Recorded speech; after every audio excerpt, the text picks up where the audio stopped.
Design a digital life for you, not default or opt into one. Colors shape us. They affect how we think, how we feel, and even our actions, like whether or not we'll make a purchase or tap on a button. We also associate color with different meanings and things. For example, green a lot of the time is associated with the environment and sustainability. Red is associated a lot of the time with romance and love, and even danger and warning. Color is a part of our daily life experience, even on our devices. Globally, we spend almost 7 hours a day looking at screens. Gen Z, on the other hand, spends almost 9 hours a day looking at screens, which this isn't necessarily a bad thing because the screens that we know and love, like our phones and laptops, they help us operate and function. Our devices make life easier. But how does all of this daily screen time affect us? Blue light from our devices has been a discussion for years now. But what about color? I haven't heard too much conversation around color and our screens. This is where Grayscale comes in. If you don't know what Grayscale is, it's a setting you can turn on that makes your screen gray. I've heard Grayscale can make your phone less stimulating. And our devices are constantly stimulating us because of the colors from different apps and notifications we interact with. So I decided to go Grayscale for a week, which you'll see on day 2, I actually turned my laptop and desktop to Grayscale, which was a very fascinating experience. And to make this video more beneficial for you and me, I decided to review my experience on a PDF rating, which you'll learn more later on in the video. But without further ado, let's get into my 1 week of Grayscale. So I want to experiment going Grayscale for a week, but I can't find, so it's in your settings and then accessibility, and then it says choose display accommodations, but I don't see that. Our display and text size. So my phone is now in Grayscale. And first of all, Grayscale kind of can make your life difficult because we're so used to colors on our apps that you know the color that you need. I was trying to find accessibility and my brain kind of automatically knew it would be blue. And yeah, it just took me a second to find stuff. But also too, maybe this would be more beneficial because eventually I'll get so used to my eyes, like physically, like knowing where settings are and apps are, that I'll just know by sight memory versus color memory, which I find fascinating. So I think it might be a bit difficult at first. Oh, this is so weird. Honestly, it hasn't been that much of a difference. So how do I feel so far day 1 about using Grayscale? Well, the day's not over, but to be honest, it's been an interesting experience. I don't find it annoying. I thought I would. And when I look at my photos or camera roll, it's a different experience. I will say on Instagram, I'm not as engaged because it's not as enticing because I don't see the colors of like the videos and the reels and people's photos. Whether that's good or bad, I don't know. But day 1 so far has been okay and I feel calm. Let the record show that I'm not myself right now.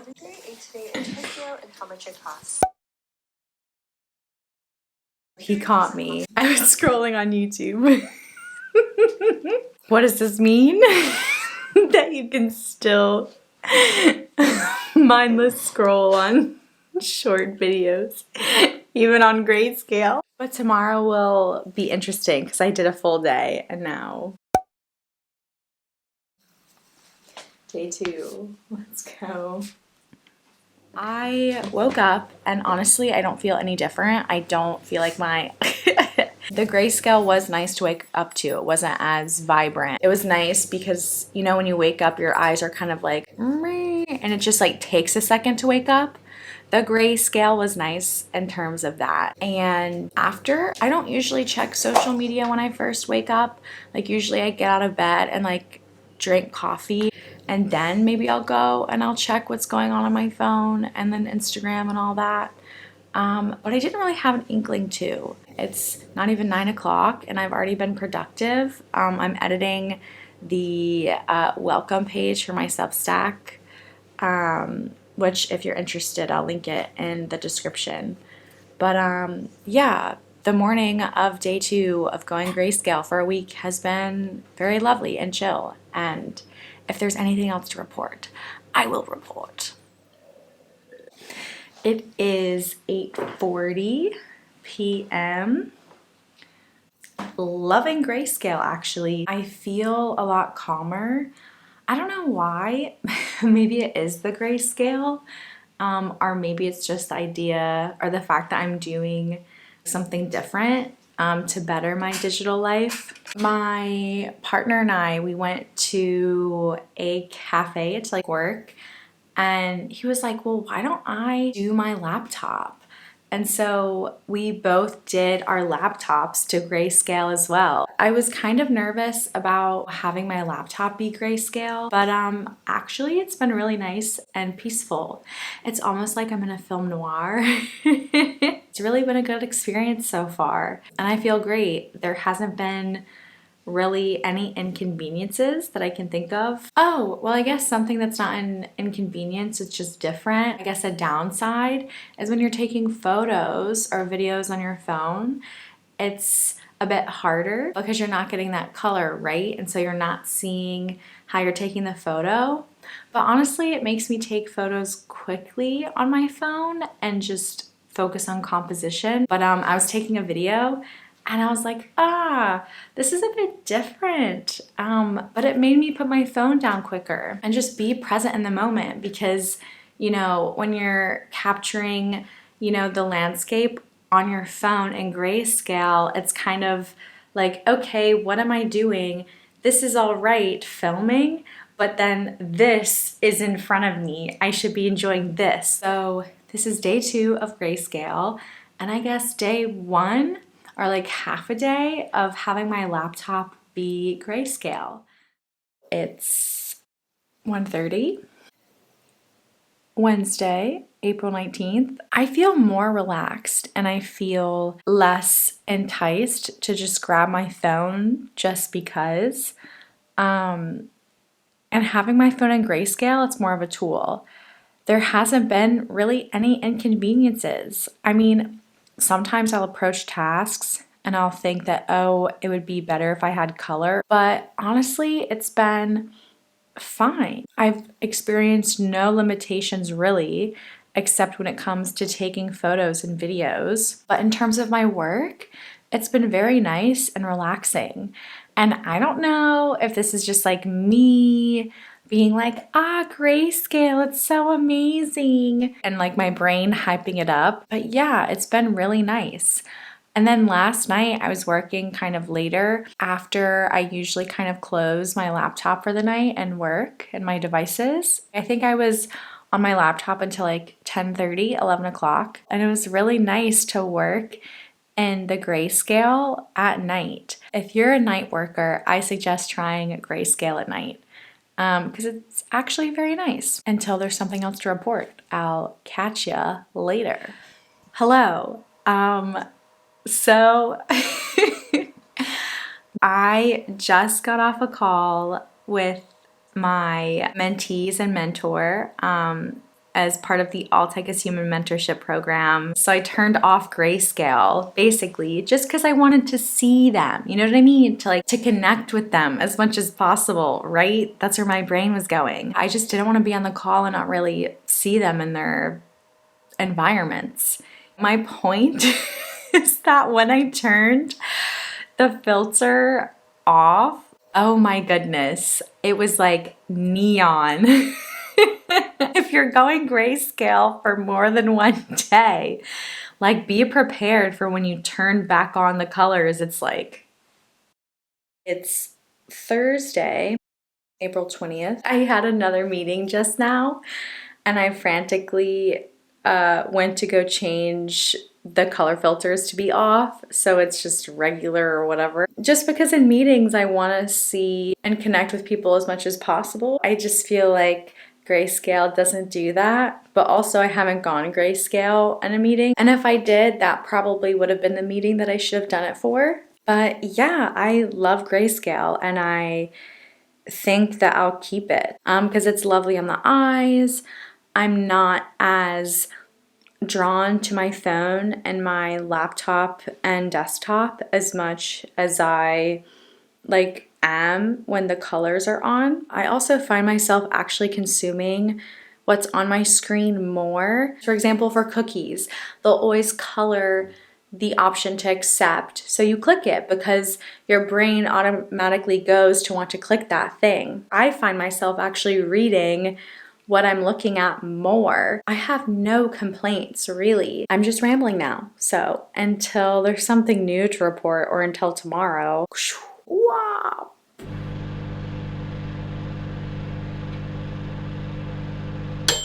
Today's Sunday. It's the last day of going Grayscale.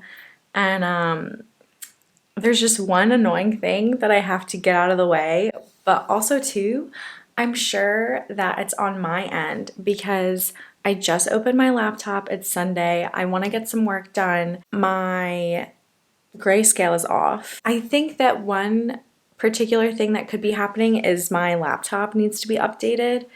And so that is something that could be the reason why. Also too, we watched Netflix last night and I turned it off. That could also be the reason, but I don't really remember because I'm pretty sure that I turned it back on after. But then too, did I just lose the challenge? Not that it was a challenge. This was more of an experiment than anything. I'm sharing my Grayscale experience in this video because I want to inspire at least one person to take charge of their digital well-being because it's something that has changed my life, and I realized that we can design a digital life for us, not opt in or default into one. And I hope that this video inspires you to do the same. So to make this more constructive and beneficial for everybody, I created a PDF rating system, which sounds like a PDF we all know and love, but it's not that kind of PDF. The PDF rating is one that I created to hopefully continue reviewing digital well-being tips and tools. But first, if you're new to the term digital wellness or digital well-being, let's talk about what that means. Boston Children's Hospital defines digital wellness as a positive state of mental, physical, and social emotional health pursued through intentional, authentic, and balanced engagement with technology and interactive media. Whew, I forgot to breathe. When I describe digital wellness or digital well-being to people, I like to say that it's taking action steps to create a more balanced and positive experience with technology and the world around you. Creating the PDF rating, I reflected on my own experience as well as where other people struggle with technology and their devices, and came up with 3 different buckets, which stands for productivity, distraction, and feels. So did this experience support my productivity? Was I less distracted? And how am I feeling? These are things that I reviewed and took note of during my experience. So in terms of productivity, I have to give Grayscale 3.5 stars. For the first 2-3-ish days, it was kind of like I was relearning a new system.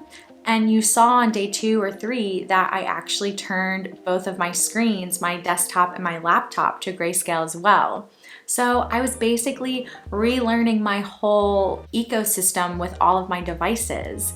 Kind of like when you get to know a new system, for example, like Asana or Notion, those things kind of take time to get used to and learn. So that's why I have to give Grayscale 3.5 stars, because it just took me a few days to get used to. But I will say that I was more productive because I was less distracted, which leads me to the D in PDF. In terms of distraction, I'll have to give Grayscale 3.5 stars, which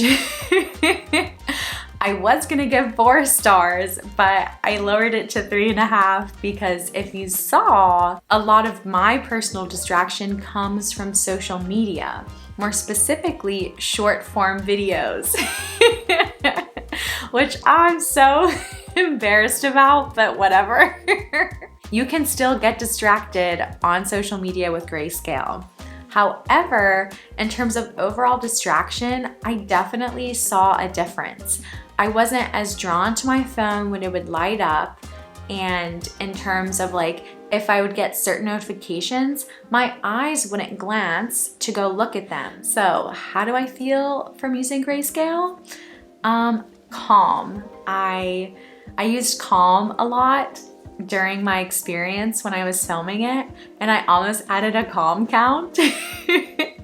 But Grayscale had me feeling calmer. I was more focused. I felt just at ease, and I wasn't as exhausted. So in terms of feels, I'll give Grayscale 5 stars. Would I recommend Grayscale? Yes. Yeah, I would recommend Grayscale. It's a wonderful experience. I was calmer, I was less distracted. Social media, that's a whole other story, but I'm happy to make a video on how to better your social media experience. If that's something that anyone is interested in, let me know in the comments, or give this video a like, or you can send me an email too. But let me know if you're gonna use Grayscale, or if you've used it before. How do you feel using Grayscale? Does it affect you? Does it not? Do you just have it on because it's cool? Because you're in a film noir. So you can turn on Grayscale by going into your settings and going to accessibility and all those steps. However, I want to show you a way on your phone and laptop to make it easy for you to turn on and off Grayscale. Because if you're a photographer or someone that relies heavily on color for your work, then Grayscale might not be an option for you to have on all the time, and you might just want to turn it on and off. But let me go ahead and show you how to customize Grayscale even more for you. Before we get started, I want to let y'all know that these customizations are based off of Apple products. So if you're an Android or Google Pixel user or any other kind of device user, I am so sorry. But Apple and iOS products are the kind of devices that I have and that I'm used to. So I'm so sorry, but without further ado, let's get on into it. Let's start off with making Grayscale customizable on your phone. Now you can always go, hey Siri, turn on Grayscale. But if you're not a Siri user like me, what you can do, and what I'm gonna show you today, is to add it to your control center, but more specifically, the accessibility shortcut. So let's go ahead and do that together. First off, what we're gonna do is open up our settings and scroll to control center. And just make sure that your accessibility shortcuts is included in your controls. And then go back and next tap on accessibility and scroll all the way down for me to accessibility shortcuts. And make sure that your color filters are checked. And now that your color filters are checked and your accessibility shortcut is in your control center, go ahead and you can swipe down on the top right, and you can see right there, that's the accessibility icon. You can tap it on and off, and Grayscale turns on and off. Now let's make Grayscale more customizable on your laptop. And when I was doing this, I thought that the best way, especially for people like me that don't like to use Siri, would be to add a keyboard shortcut. And if you didn't know, you can add your own customizable keyboard shortcuts, which is a really great setting and thing that we can do. However, I don't know if this is just something that isn't like achievable or what, but Apple just makes it really difficult if it is an option to add Grayscale to a keyboard shortcut. I scoured the internet and I ended up on Reddit, and it just didn't work. So if you know how to add Grayscale as a keyboard shortcut, please put it in the comments below or DM me or something, because I would like to know, and I would like other people to to know how to add Grayscale as a keyboard shortcut. However, what we're gonna do today is similar to what we did with our phone, but we're going to add, instead of our control center, we're going to add the accessibility shortcut to our menu bar. So go ahead and open up your settings and scroll down to accessibility. First, we're going to tackle our display, and we're going to make sure that under color filters, that our filter type is Grayscale. And what that's gonna do is when we scroll down to our shortcut under accessibility, we wanna make sure that our color filters are checked. And so now we know that Grayscale is the color filter that is going to be used for our accessibility shortcut. And now the last thing is we're going to go to Control Center and scroll to Other Modules. And under accessibility shortcuts, make sure that show and menu bar is toggled. Once you tap on your accessibility shortcut here, you see color filters and they can turn on and off. And that's how you can customize Grayscale on your laptop. From this video, I hope that you're inspired to try Grayscale, or at least I hope that I planted a seed to make you a little bit more curious about digital wellness and your own digital well-being, because I know how my devices affect me and have affected me. So I want to encourage you to design a digital life for you, not default or opt into one.